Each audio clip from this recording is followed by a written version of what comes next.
Hello, Procurement Familia. Good morning, good afternoon, good evening, wherever you are in the world. I am so excited. This is actually Procurement Leadership's first live stream, and I have 4 fantastic Procurement rock star guests that are going to help you, and please get ready to have your questions, help you level up your career. They're going to answer your career questions regarding procurement. So I hope you came prepared. I'm so excited. If you're excited as me, drop a fire in the comments and let us know where you're from. We would love to see that. And before I bring on our guests, I do have to give them a proper introduction. And I apologize. My name's Mark Logan with Procurement Leadership. And you're not here for me, and I know that. So let me read some proper introductions, and then we're going to bring them on. First, we have Richa. Richa brings a global procurement perspective with deep experience, leading transformation, building modern procurement organizations, and helping the profession think bigger. She is also the creator of Procurement Horizons, her podcast and newsletter, where she shares practical insights, leadership lessons, and real-world conversations that help procurement professionals grow. Next, we have Laura Barrett. Laura brings a unique leadership perspective. She has built teams, led procurement organizations, partnered with executives, and helped procurement become a stronger business partner. But what I really appreciate about Laura is how she brings people together. She understands the human side of leadership, relationships, and getting work done through people. That's what it's about, right, folks? We also have Celia. Celia brings a very important perspective because she understands what happens after the contract gets signed, the relationship, the governance, the performance, the business impact. She has worked across vendor management, both the customer side and vendor side, and now supports procurement and vendor management professionals through her newsletter and Vendor Manager Hub. Jose Bastillo is our next and last guest that we'll be bringing on here. Jose brings energy, passion, and a love for the procurement profession. He understands transformation inside the organization, but he also cares deeply about transformation inside people. Through Somos Procurement, Jose is helping the next gen see procurement as a career full of opportunity, impact, and purpose. And with that, Procurement Familia, please welcome Richa, Laura, and Celia. I'm going to bring them on. And go ahead and unmic yourself. So good to see all of you. Hey. Hello, everyone. Hey, thank you. Wonderful to be here with this group. Just looking at the screen right now, the 4 of you, bringing the 4 of you together, and I'm seeing a lot of comments in here. I'm going to try to get some of these, and I'm very fortunate to have Celia as my co-pilot. So if you see something, please let us know. Thank you, Chris. Good to see you, Rayshawn. And where's everybody from? Brazil. Good to see you from Brazil. And we have Nebraska. Mark, I just have to say that what an introduction. Thank you so much for hosting us. And I had the pleasure of meeting Celia, meeting Laura, and Richa. Hopefully, meet pretty much soon here in New York. But looking forward to this conversation.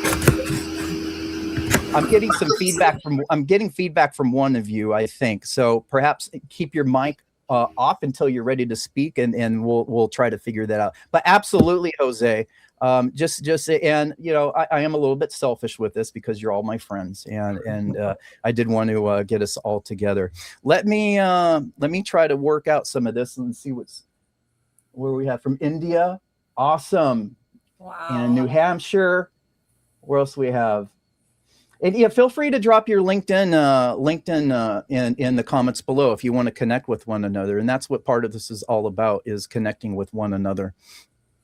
Bear with me, folks, as I work the technology. As I stated, so I want you to drop your questions in here, and I'm going to try to keep track of it, and Celia's going to help as well. So I have questions that I'm prepared to ask. And yes, I do have a folder. And yes, I do have on my monitor. But in procurement, we have backup, right? We have backup to backup. And I'm probably going to work off the actual hard copy. I do have so organized, Mark. My goodness. Thank you. Yeah. Well, hey, in procurement, aren't we some of the most detail-oriented people, process-oriented people as well? And who else we got? Well, I'm seeing some LinkedIn people. Some LinkedIn, great. Again, your questions. We want your questions. And I'm going to dive in. I mean, perhaps Celia, you can help see if there's any questions and star that so we can put those in the starred folder and then get back to those. Sure. First question, and I'm going to actually, this is the first question I'm going to ask of all of you is, and Celia, you're going to go first. So Celia, how did you find your way into procurement and what career perspective are you hoping to bring to this conversation today, Celia? Okay, well, first, thank you very much for inviting me. I'm so excited to be with you all. And in terms of procurement, as you all know, I'm not really a full procurement myself. I arrived into this wonderful world of procurement by chance. I guess like most of us, that my background starts in IT on a vendor side, and then I moved to the client side where I worked mainly, as you said in the introduction, on what's happening after the contract is signed. So if someone out there is listening, for me, my biggest takeaway is to make you aware on how important it is to make sure that you build that relationship with your suppliers once the contract is signed and to get the best value out of them. So that for me would be like my main goal in this call today. I think that's an important perspective because, and it's so procurement related. Oftentimes we hand that baton once we get the deal signed or the PO issued, the contract signed, then we move on. And that's usually our role. But if we can help facilitate a better handoff, and I think that's a perspective that perhaps we've been ignoring a little bit, but it's important because why is it important? Because if we don't do correctly, where's it going to come back to? It's going to come back to us, right? To fix the thing. So be proactive. Yeah. Be proactive, make sure that you build the data throughout the contract life cycle. So then you will have more details to do a better negotiation and build a better relationship with your suppliers and leverage all their experience in terms of improvement opportunities and innovation. It's not just about performance, but bring the knowledge and expertise to really build that competitive advantage. So, yeah. Awesome. I'm going to ask the same question, Richa. How did you find your way into procurement and what career perspective are you hoping to bring to this conversation today, Richa? Yeah, thank you, Mark. And wonderful to be here with all the friends who feel very strongly about the work we do and want to shape, the future that we're building. So great to be here. Now, my start I started as a line manager at Procter & Gamble, and I used to see procurement as the function that was sitting far away from where all the other functions were sitting in the space of decision making, and somebody we involved later to help process something. So that was my initial impression. And then guess what? I asked Procter & Gamble to move me to a city to be with my husband when I was getting married, and the only role choice I had was procurement. So I was like, okay, even in the interview, I remember the first thing I said was I want to change that image that was there in my head. So that's what I'm here for. I want everyone listening to feel empowered to move beyond our image of that traditional image of being a support function. That's what I hope to bring. That's a common thing. And so a lot of us say we fell into procurement. They're actually an association I belong to, I'm a member of, reframe that. And I think it's such a good reframe. Instead of when you say we fell into, you didn't say that, but a lot of us say we kind of fell into it. I've said that for decades. However, I like the reframe of we discovered procurement and now we choose it every single day. And I think that's evident by the years of experience that we have here on the panel. Next up, Laura, I'm going to ask you the same question. How did you find your way into procurement and what career perspective are you hoping to bring to this conversation, Laura? Yeah, I love the framing there, Mark. I did fall into procurement by happenstance, like so many of us, and I think about just career choices, and I choose this career path every single day. I love what I do, and I wouldn't choose anything else. So yeah, back almost 20 years ago, goodness, I think I might be aging myself a little bit, but I was an ops girl at heart, and got pulled into a project with just a super cool team. It's called Global Strategic Sourcing, I think is what it was called at the time. And started there, and just haven't stopped since. I learned that procurement is rarely a straight line. My biggest growth over the years came from taking on roles that I really wasn't completely ready for. I had leaders that trusted me and saw potential in me that I didn't always see in myself, learning from my mistakes and saying yes to opportunities that stretched me a little bit. The perspective that I'd like to bring is that procurement is absolutely a relationship first people business with your internal business partners and external suppliers. Yes, competencies absolutely matter, but relationships, curiosity, resiliency, learning, willingness to learn, and those are things that really propel your career forward. So I'm looking forward to adding to the conversation today. Awesome. And it's so true. We need the hard skills. We need the foundation. And then it's kind of that growth pattern. Then you need the soft skills. And that really largely becomes to helping manage projects and then people, even when you don't have direct authority over them as well. Absolutely. However, I'm questioning one thing. So 20 years, you must have started when you were 12. I'm gonna have to go back, check your LinkedIn. Can you come every day at like 7 o'clock and tell me that? Oh goodness. Yeah. Some of y'all have so the fountain of youth, or I'm just well, I'm the oldest one on here, so it just makes me feel old. All right, Jose, you're up. How did you find your way into procurement, and what career perspective are you hoping to bring to this conversation today, Jose? Yeah, Mark, and right after you. And I just want to say thank you to everyone watching. And obviously seeing again, Celia, Richa, Laura.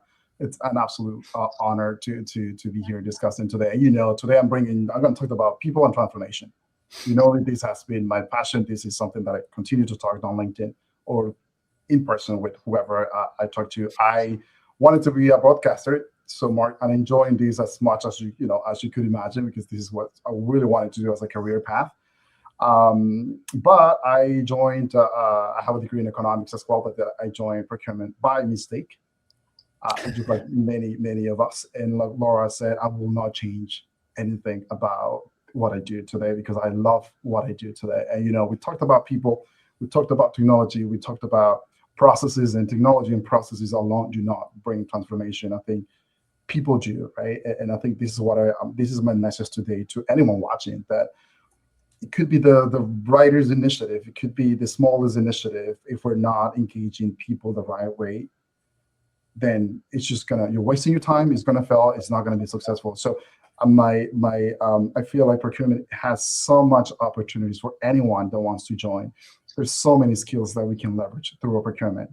Curiosity, like Laura mentioned, like having the openness to understand and be flexible, to adjust, to see things differently, to challenge stuff. And how many times have we been in positions that, we do the right thing and we don't get promoted, or we do the right thing and we don't get appreciated, and we try to do as much as we can, and we stuck in a line that doesn't change. And I think, at least for me, procurement has been transformational. It has given me a world of opportunities, and those opportunities include meeting amazing people like you today. So yeah, I'm excited to have this conversation today, Mark, and I cannot wait for the next question. Actually, I don't know what you're going to ask next, but excited to share the stage with all of you guys. Absolutely. Thank you, Jose. And it's so true. And I think procurement in general has really evolved over the years. I mean, I'm going 25 plus, close to 30 years, from a real transactional clerical to strategic. There's still a ways to go, but let me tell you what, it's a big difference than it was 20 plus years ago. And I think the value is starting to be, there's a light being cast on procurement where it's showing the value. We are definitely a little bit of the unseen people behind the background. No one really thinks about procurement when things are going well, but when there's something that needs to be fixed, who do they come to usually, right? Procurement. We are hopefully not putting out too many fires, but it is the nature of it. I'm going to ask the next question, and I think this will be a good question for Laura. When you hear the phrase getting along without getting ahead, what does that mean to you in a procurement career? Oh, goodness. Let me think about that for a minute. Will you come back to me? Would anyone else like to answer that? I can read it again. When you hear the phrase, I could. I mean, I'm ready to answer this question. Go for it. Do it. So like I said earlier, we all have been through positions that are very challenging, right? And I feel like, and I was part of this 2 years ago, and it was something unexpected, but it was something that changed the trajectory of what I wanted to do in my life, but also put me in a position where I am today. And I feel like people today we are tired of, working hard. We're tired of just paying the bills and not being able to save. We're tired of doing the right thing, but not being recognized for all of these different things. I think people want to grow. People want change. People want transformation. And I think this is what procurement brings to the table, Mark. And not just procurement, but any other industry, right? We are living in a world of so much change. And yes, change, it is challenging. It's beautiful. But we want to see opportunity. And for me, procurement has opened so many doors. And that continues to be my message to anyone who's new to procurement, or anyone who, the next generation of procurement leaders, to see it not as a career path. And I know we have created this reputation internally about, we joined procurement by accident. And yes, how do we change that narrative and give people the chance to see it not as not join as an accident, but to see it as a career path from years before in college. So there's so much change that we can do, right? And I think people just want change, and that's why when you told me about this topic, I really wanted to discuss this topic very much, because we've been through so many challenges. I mean, people just want change. People want to grow and continue to be, celebrated and build something. People want to build. That's so true. Go ahead. I'll add to that, Jose, two things. One, I don't think as procurement we're always good about marketing ourselves. So I think that's something that just as a procurement function, we've got to get better at. Number two, and I think I may have hit on this a little bit in just the opening, one thing that served me well over the years is raising my hand, right? And taking on things that, other folks didn't always want to do, and I think that's something that we also need to get better at. It's so true. I think, and I hate to typecast people. I think a lot of people in procurement are introverts. I am one. Well, I'm more of an ambivert, but because there's that spectrum, right? But we're used to working behind the scenes, getting the thing done, as opposed to tooting our own horn. And you're right. We need to get better at that to show, demonstrate, and show the value that procurement brings to every organization. Because if we all weren't there, what would happen? It wouldn't be good. All right, next question. Let's see, Richa, what is one career lesson? And I'm seeing your questions in the comments, and please drop your questions in the comments, and I'm flagging them so I can ask them. So please continue to add your questions in the comment. Richa, what is one career lesson you had to learn the hard way?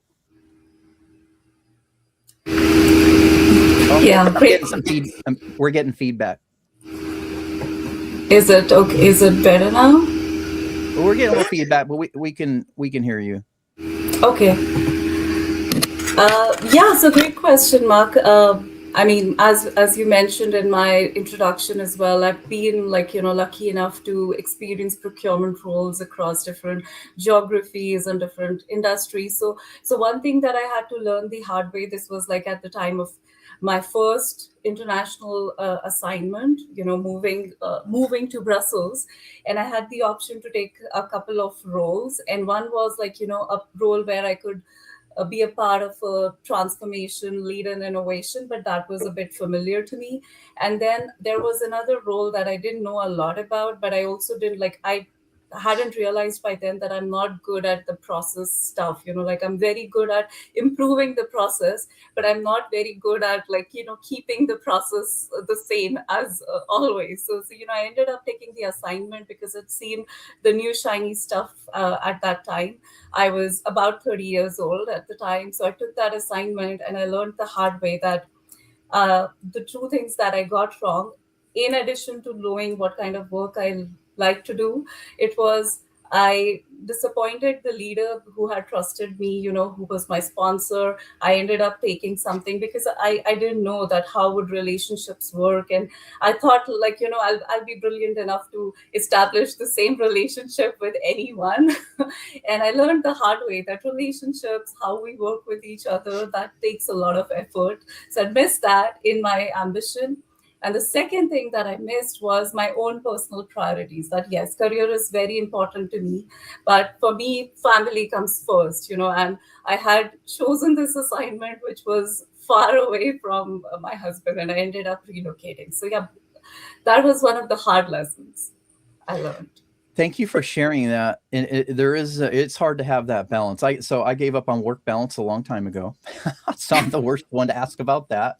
I reframe it as work-life harmony. Sometimes work has to take priority, and then family takes priority. But that's a struggle. But thank you for sharing that lesson. Next question, and then after this question, I'm gonna get in on that too, because yeah, please go ahead.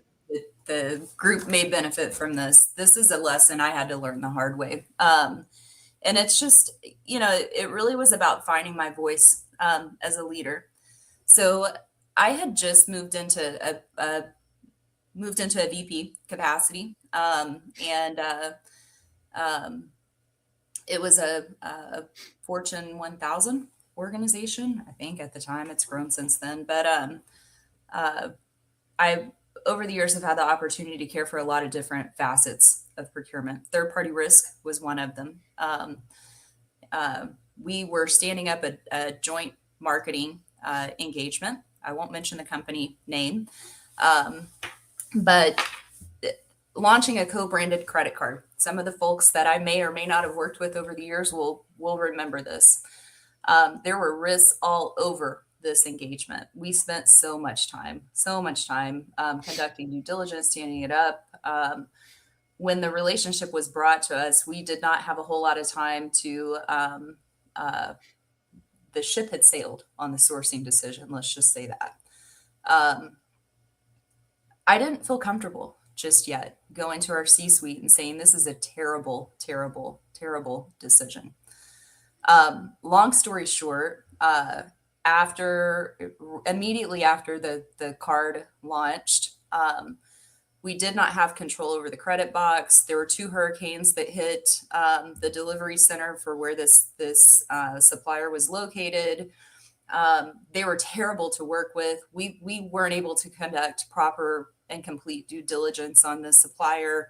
Like, it was just a train wreck, like absolute massive train wreck. I should have at that time. And it was a school of hard knocks lesson learned. I should have stood up and called out those risks. I didn't feel comfortable in my own shoes enough to do that. So that really, as I look back over my career, that was one thing that really resonated.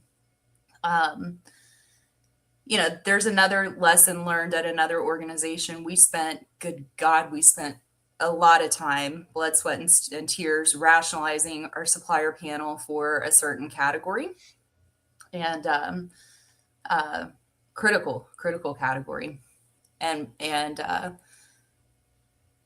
was told by one of our C-suite executives to bring on a certain supplier. ridiculous cost, all kinds of risk, had no alignment with our strategy. Come to find out, there were reasons why, and probably some bias with, bias, maybe some financial incentives tied to it that may have not been on the up and up. So 2 of those were really about me as a leader finding my voice, which, over time I felt more comfortable in my own shoes. But, as I think about just hard lessons learned over the years, those 2 scenarios really stand out for me. Well, thank you for sharing that. Finding your voice, and you also have to be in the proper environment where you feel comfortable enough to share that, right? In the have leadership. I'm Mark, gonna. I don't know if I have 2 more minutes. If not, we can move on to the next question. Okay. What's that? No, I don't know if you give me 2 minutes, I can share something quickly. If not, we can move on to the next. Let's hold on that, because I want to bring in Celia here, and this is a perfect question for her. And that is, how do you build credibility when you do not have the title, authority, or all the answers yet? And I'm asking this to Celia because oftentimes when you're managing stakeholders or teams, or in Cecilia's case, vendor management, you may not have the title, but you need to have everyone going in the same direction, and they need to listen to you. You need to guide them. You need to guide them in a way that they're on board. I'll ask that question again, Celia. How do you build credibility when you do not have the title, authority, or all the answers yet? Well, for me, the key thing is to have data, and that's why it's very important on the procurement side, but also on the vendor management side to bring data. In this case, in my area, that is vendor management, is how suppliers are performing. So if you have the data that can prove whether that supplier is doing the job or not, then people will definitely listen to you. So for me, data is the key one, but also I think it's very important as a procurement person to actually build that relationship with your suppliers, of course, but also internally with your stakeholders. So for me, it's very important to, instead of just sending an email, if you're working from in the office, try to go at least once a week to have lunch with your internal stakeholders. Or if you are in a hybrid mode, and when you go to the office, don't sit with the procurement team and sit with your internal stakeholders to understand what their problems, listen to them, what they care about, and then show yourself as the person to help them, rather than being just the process or the cost police that usually is the perception that most of the internal stakeholders have. So for me, it'd be like, first try to show up with data, and then earn that trust by listening to them, sitting with them, and I understand what are their objectives, their concerns, their problems, so you can be really the truly allied and help them to do better their job. Anybody like to add on to that? Yeah, so we need to be data informed, also understand the underlying interest and the story, right? The story behind the procurement, the contract, what have you. Anyone like to add to that? Yeah, I had a leader once long ago that gave me always used to say, don't ever walk into a stakeholder's office empty-handed. Yeah, always go with data. I love that. And I think over the years, I've always tried to do that. I don't sometimes I fall short, but I try to do that. I love that. And we oftentimes we're looked at as the roadblock, right, to getting the thing done, but we need to do everything we can to get to that yes. And that might not look like what people, how they envisioned it. There's time, and you had shared as well, Laura, regarding due diligence, and sometimes things take a little bit longer because we need to do that due diligence. I have other questions, but I'm seeing some great chats, by the way, and I apologize, it's hard to keep up, but I do have some questions that I flagged, and please put your questions in the comments. I'm going to go to some audience questions from Chris. What's the best trick interview question you have faced of given to given to new potential applicant candidates? What what was your expected desired answer? So I will say, I know none of you would give a trick question. So have you faced any trick questions? And then how did you respond to that? Anybody? I can go. Yeah. I think this was at my my current organization, Apotex, when I was being interviewed. The question, so I was like, in the phase where I was figuring out what to do. I was going through a few interviews, and somehow, like, even in the interviews, you get a sense where, that chemistry is there, that alignment with values or not. So, there was this question that I was asked that stuck with me. It was like, what is something that I'm just forgetting the question. I think the question was like, what is like, how would you decide what's your limit? Like, what can you tolerate? I'm forgetting the exact question that was asked, but that was the line. And I think why I love this question was like, it kind of just breaks through the general chatter we have. Like, we all have experiences to share, but like, what is going to break us, and like, what is it we are willing to tolerate and not? I think that just breaks away from the standard language, and it gets to the core of what is really important to you need wise. So that's what kind of made me connect with that interviewer and get the role as well. So my answer was like, two things: respect and freedom. For me, respect is like an environment where everybody feels empowered to share their voice. So a little bit what Laura hinted as well, like, I want to have my own voice, but I also value a lot listening to others' perspective, because that's how I learn. And that was the respect part. And the freedom was that, we all have like some of our own internal journey, and like, I want to have the freedom to explore that as well. So yeah, just sharing that experience. Thank you for that. Would anyone else like to add to that? Here's the question. No? Okay. Very well, thank you. And that sometimes if you get in too many trick questions, that could be a red flag. And I'll just share this. When I've coached and mentors others, I always say, you are interviewing them just as much as they are interviewing you. I know sometimes we're in a hard position. We're either, instead of running towards something, we're trying to run away from something, but we have to keep that in mind. We're also interviewing the employer as well. Mark, I want to add one thing. Yeah. I think that who you work for, like, choose your leader so carefully, right? They will be your advocate, they'll be your champion, they will open doors for you.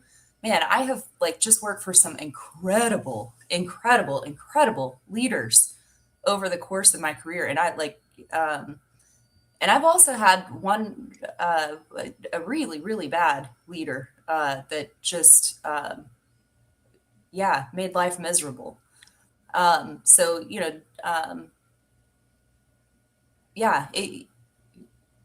Think through that when you are interviewing. You're interviewing them, and I've had some. I'm hearing two things. I've had some bad. I've been under some bad management too. Luckily, that it's been some while since that's happened. Thank goodness. And I have very good support. So you do want to find an organization that supports you, and also your role, and then also your procurement department that you're in. And what I also heard there is that mentorship is really an unlock code to quicker career growth. And hopefully I'm bringing some of that here to our audience through all of you, kind of virtually, to where you can learn from these four amazing people that are here. I have another question. Oh, we're more than halfway through, folks. And I mention this because time flies when you're having fun and you're getting some great insights and lessons. Drop your questions in the comments below. Some of the people here, some of our Procurement Rock Stars do have a hard stop, so we can't really go over. So drop your questions in the comments. I have one. This is a little bit long. I'll read it out loud and I will show it. My question is, many employees are praised as great team players, yet when promotions come around, they're told they lack leadership presence. Interesting. How do you balance being collaborative while still being seen as someone who leads and influences decisions? What a great question. There's a lot of layers to this question. Who would like to add or answer this question first? I think I'd like to hear from a couple of you, actually. Great question. No one to touch it? I can go, but I took the first as well. So if somebody wants to go first, I'm happy to add on. Somebody like to go? Go for it, Richa. I think people are thinking, they're processing this question. They're internalizing. I want to hear well, whoever wants to answer it after Richa, but Richa, go for it. Great question. So, yeah, it is a great question. And I think there is like no right answer. It's more like what's right for you. And as a person of color who's been in different environments, like in different geographies, I want to answer that in a way that's most authentic. And by the way, this is a topic I'll be speaking up in New York, in one of the women in procurement events as well, something around this presence and all. So, like executive presence or leadership presence, I think people have different names for it. Great. And sometimes it might not seem as authentic to all of us, to do exactly what's fitting the pattern. The way I have reframed it for myself is that I go for authentic presence plus executive functioning. So authentic presence is me being my best self in that moment, staying present, bringing the good parts of my personality. And executive functioning is like just how we operate, right? Like sleep, your nutrition, your exercising, how your mind operates. Once you stabilize those things, that's how I view it. So yeah, I'm just reading through the question. So how it shows up, what we do in procurement is a lot of situational leadership. Like we're not in roles sometimes that we'll go and charge and drive and get things done. Sometimes you have to work with a team, and most of the times that's the case. So how I do that is, I've changed my personality a little bit from being very independent to being more collaborative, and that's what I enjoy now, because I like what the end outcome is, what all the teams working together achieve together. So versus like just always being in that driving seat, being present to see what's there in the situation, knowing you bring something of value, the other person, the other function or team member you're working with, they are bringing something of value, and going from that and finding a collective outcome that's win-win for everyone. That's how I see it. Authentic. I think you said authentic presence, and then what was the second thing you said? I said authentic presence plus executive functioning. That's how I see it. Yeah. To me, that's how I reframed executive presence for myself. I like that, authentic presence and executive functioning, and it's tough to answer the question. Anyone else like to add to this question? It's a great multi-layered question. It goes back to we in procurement, we have a tough role. We're both a policy department on one hand, because we have different rules and policies and procedures that we have to follow, and we're also a customer service department as well, or division. And that balance, that's the tricky balance, is being able to lead, and then again getting to that yes as in the most efficient and effective way possible. And I'm going to watch the replay, but was it, Laura, you said never walk into a room empty-handed? Was that the Yeah, I love that. And that's part of being helpful and being collaborative, right? Yeah, and I would just add to this question, a leader gets things done through others, right? So if you're looking for a promotion, start enabling others, right? Like figure out how to enable and empower others to move their goals and objectives forward, right? Start thinking, putting yourself in someone else's shoes. Start understanding what are their goals and objectives, and figuring out how to empower them to get their goals and objectives done. Mark, if I may add, and I think I have some technical issues here, but leadership it's about. I think we can all be leaders. We can all collaborate, right? And I feel like leadership is about listening, and we do so much with listening, and anyone can be good at listening, but then the better you are listening, the more you will influence decisions. Because to your point, Laura, you meet with people, you hear their concerns, you make them see Yes. value, and then you take initiative. Like I keep telling my team, show up, but don't show up for the sake of showing up. Show up and do it right, and take initiative and listen carefully and pay attention to the details and bring the energy that's needed. I think that's what makes leadership better. And anyone can be good at it, but you need to understand the entire picture. You need to be able to connect the dots. And this is what we do in procurement. It's like this puzzle.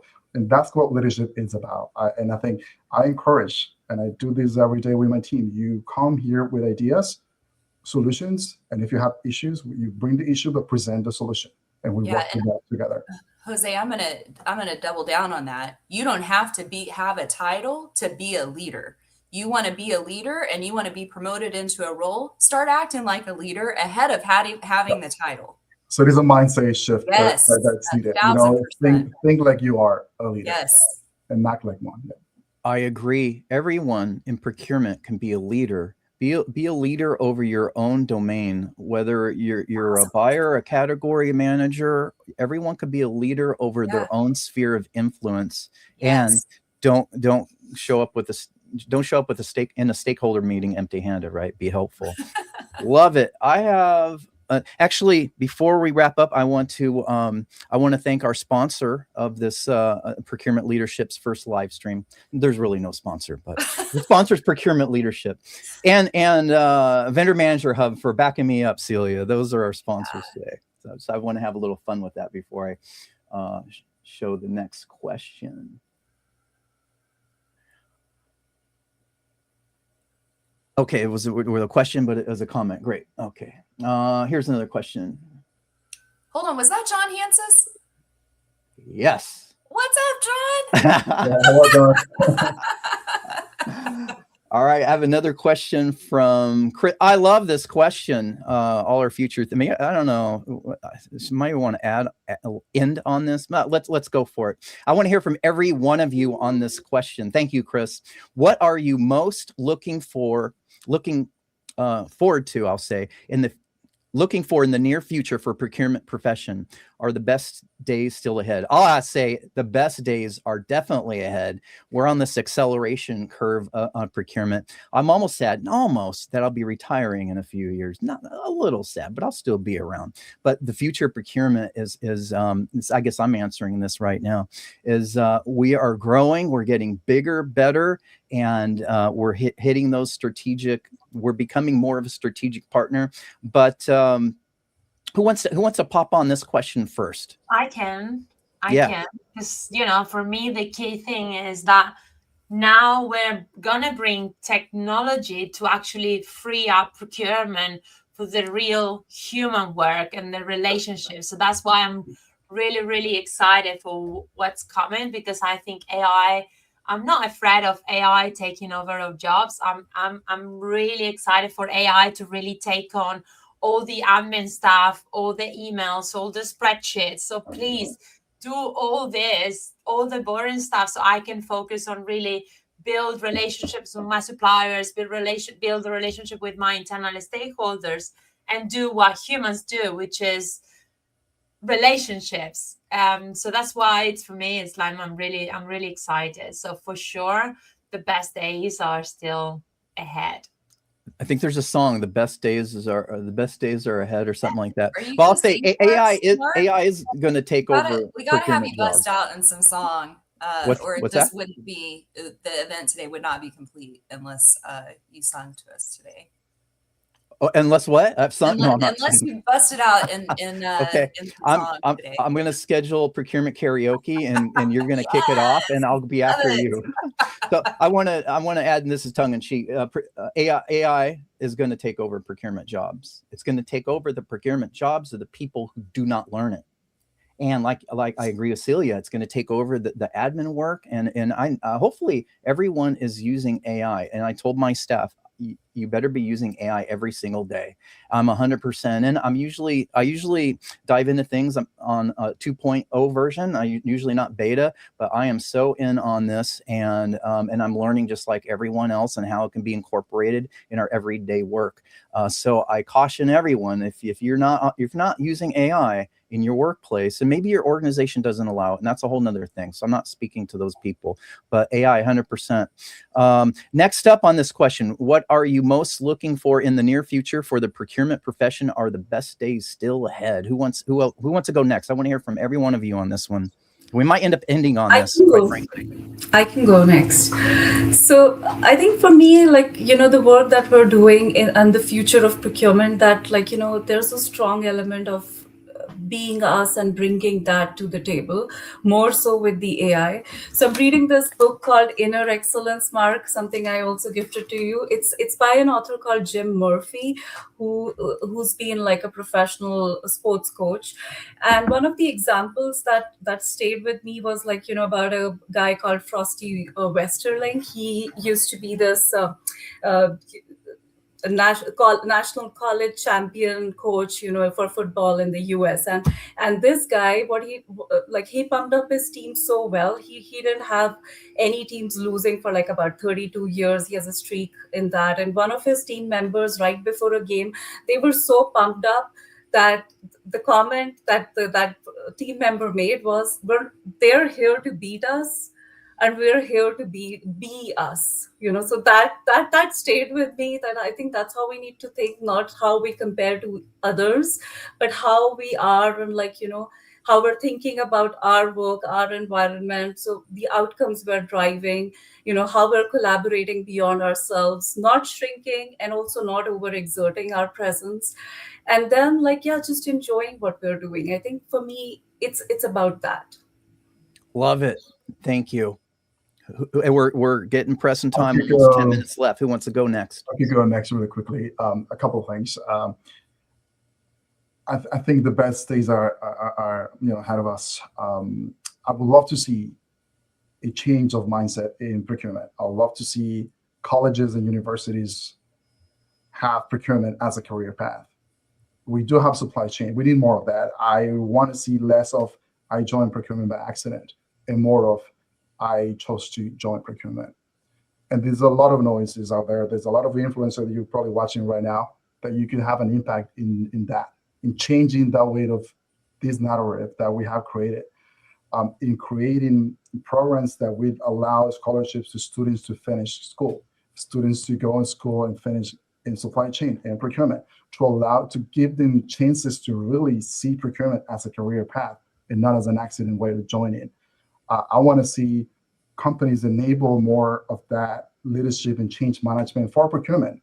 We're going through so much change, and yet companies are not supporting that that matter. And change management in procurement is critical, and we need to address that early in the process. I want to see more of all companies hosting conferences to allow younger generation to join these conferences and learn from conferences. It's not just about making money, guys. Like, it's about also making an impact to the next generation. And we talked about this, but we're not doing anything about it. It's like a circle all the time, ever again. So I feel like we can make a change today, and by so it's supporting the next generation of procurement leaders by helping change the direction of procurement. Is not it shouldn't be found by accident. And 3, helping develop programs where anyone who wants to join procurement can find ways to and feel supported. And you are all, the 4 of you are all doing that right now, helping the next generation. And thank you for doing that. Who else would like, who's up next to answer this question? I think we have 2 more. I'll take it, and I'll be really quick. Jose and I are equally passionate about the next generation of our profession. And so I would echo everything that he said. Something else just to piggyback off of that excites me is the next generation, just is kind of digital first, and just seeing that evolve with our profession, a digital first procurement profession excites the heck out of me. So yeah. Very cool. Who's left? You. Me? Yeah. No, I already. No, they want to hear from you. They don't want to hear We from got me. one type of one more question, I think, no? Well, I want. Who hasn't answered this question? No, we all answer the question. I think we Everybody all answered? did. Oh, okay. Yeah, it's All you. right. I'm trying. No, people want to hear from you. I'm going to. I'm going to find another question. There was one more in I here. can help you because there's quite a few questions. I really like this one. Okay, thank you. I missed it. It's hard to keep up with all of this technology. Yeah, technology. Great. Who would like to answer this? I can do it because that actually, is straight to my mind with something I had in the past. I was working for the supplier side, and my team was offshore to India. So I have to go and move to India to actually train and hire the people that will then replace me. And so that was a really, really hard moment in my career, especially because I was really young. I was like kind of 26, I think. So it was some time ago. And so it was really, really hard for me to actually be there and trying to train the people. But at the same time, I wanted to help them. And I understand, that even for them wasn't easy to actually get someone coming from Europe and suddenly telling them what to do. So it was like really challenging for me at the beginning, but I did it. And I actually built a lot my resilience and my communication skills with the team. And at the end, it actually worked out very well, because after this assignment, yes, I lost my job, but that gave me the space. The company put me into customer success role, or an account manager role, which then set up the foundations of the vendor manager that I became. So if it wasn't for that experience, probably I wouldn't be where I am at the moment. So yes, challenges happen, but I can tell you that everything happened for a reason. And if someone out there is also going through some of the challenging moments, to just be aware that is going to be a lessons to learn for something that it's coming, that is going to shape your future.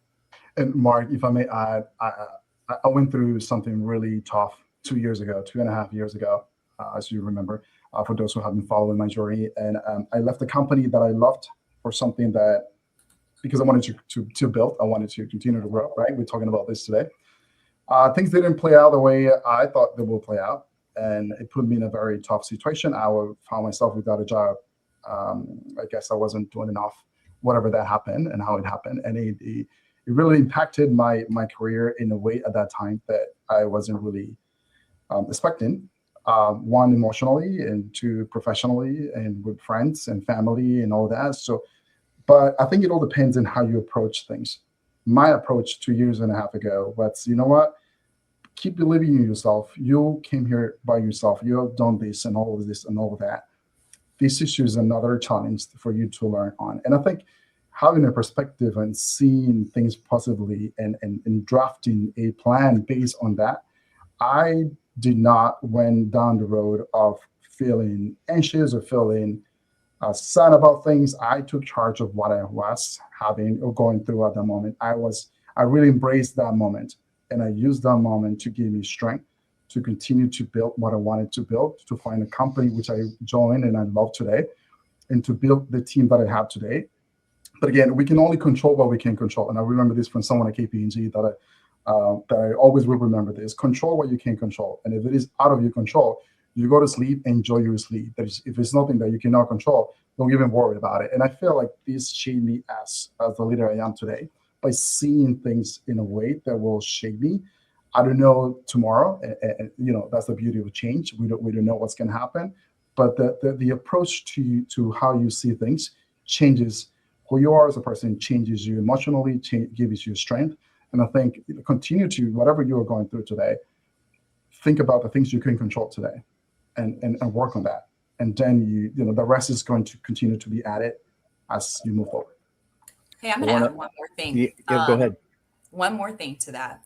Several of us on this call, have developed great relationships. It's so important to have good relationships with your peers.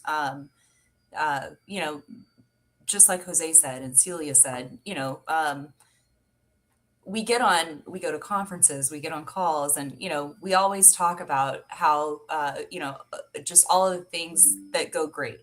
But things aren't always great. And it's good to have peers that understand, you know, what it's like to walk in your shoes and can give you solid advice when things don't go great. So, you know, I would encourage the folks on the call to develop, you know, to develop solid relationships with your peers in the space. I'm going to circle back to Celia and touch on everything you all just said. Celia, you had to train your replacement, and you did it. And that just speaks to your integrity and just you as a wonderful human being.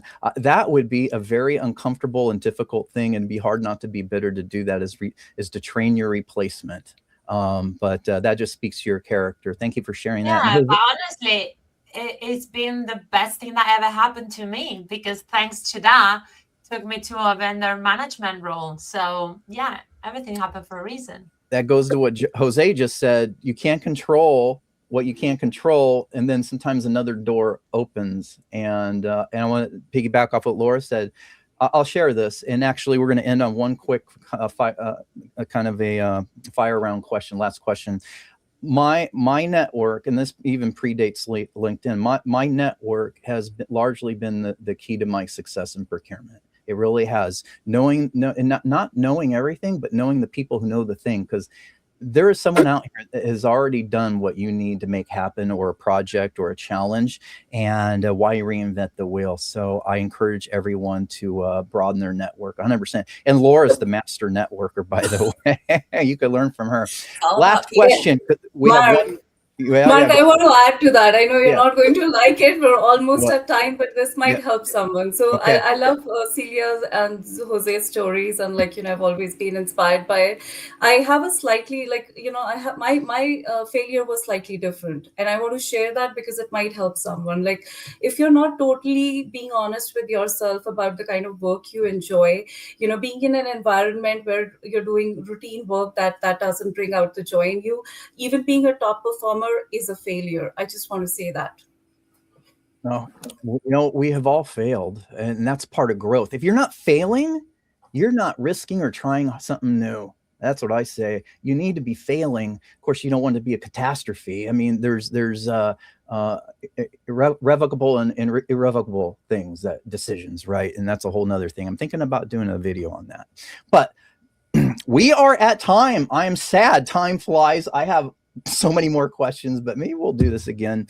So I can say a little bit more if there's some more questions. You know what? I want to be respectful of everyone. And before I end it, though, the guests, please don't go away before I end the live stream. But I'm going to ask one last question. What is one thing? Even though I held up 2 fingers, what's one thing? What is one thing that the people watching this and the people watching the video that will be recorded, what is one thing they can do today or improve today? What is one thing that they can do to level up their procurement career? And keep it to a couple words or just one sentence. And then we're going to wrap. Pardon me? Being curious, ask questions, and trying to make better the processes by, as I said, talking to the people that are doing the job and identify what are their issues and try to help them make their life easier. So be that person that they can trust, and be curious, ask questions, and challenge the status quo.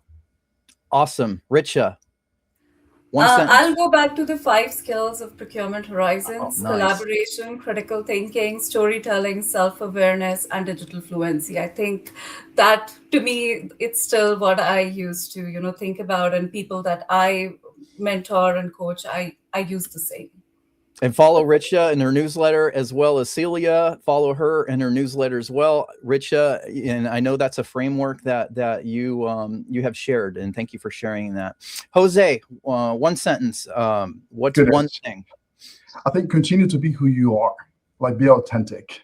Show up as you are. I think you don't need to impress anyone. Everyone brings a unique perspective, unique story, unique voices. Be who you are. And accept yourself as who you are. And 2, be a good listener. Stop talking and learn how to listen. 3, repeat yourself. When you go to meetings, if there is a follow-up, repeat yourself to ensure that you capture everything that needs to be reviewed or talked about, whatever that is. And 3, I think attention to details matters. I think for me, those who pay attention to details, those who are great listeners, those who care for others, and continue to invest in relationship building, it will change your life like no other way. I'm telling you, I met Mark, I met Celia, I met Laura, I met many people that I never thought in my life I would meet. I shared tables, I share wine, I share whatever it is, and laughs, and all these amazing, beautiful things that we all share that makes procurement better. So yes, continue to invest in relationships more than anything else. Awesome. Laura, Laura, close us out. Wrap it up quick. Yes, to what everyone else just said, I'll add something a little bit different. When you're in procurement, you've got to understand the business that you're supporting. So take time to understand and learn the business, learn how the business makes money so that you can effectively support your stakeholders. Awesome. Guests, don't go away. Everyone watching, and if you're watching this replay, thank you. I want to thank our amazing guests, Celia, Richa, Laura, Jose. Thank you for taking the time out of your day to share with the community. Thank you, everyone who has watched this. Again, follow these amazing procurement rock stars. Please feel free to check out what hat you have. Somos hat. All right. So that's Jose, by the way. Please follow all of these amazing people. They share some incredible insights and life lessons and experiences, and also some motivation as well. My name is Mark Logan with Procurement Leadership. Thank you for joining us on Procurement Leadership's first LinkedIn live stream. There might be some more to come. And thank you. I hope you have a fantastic day. Go kick some procurement ass. Hopefully I don't get banned for saying that. Thank you all. Take care.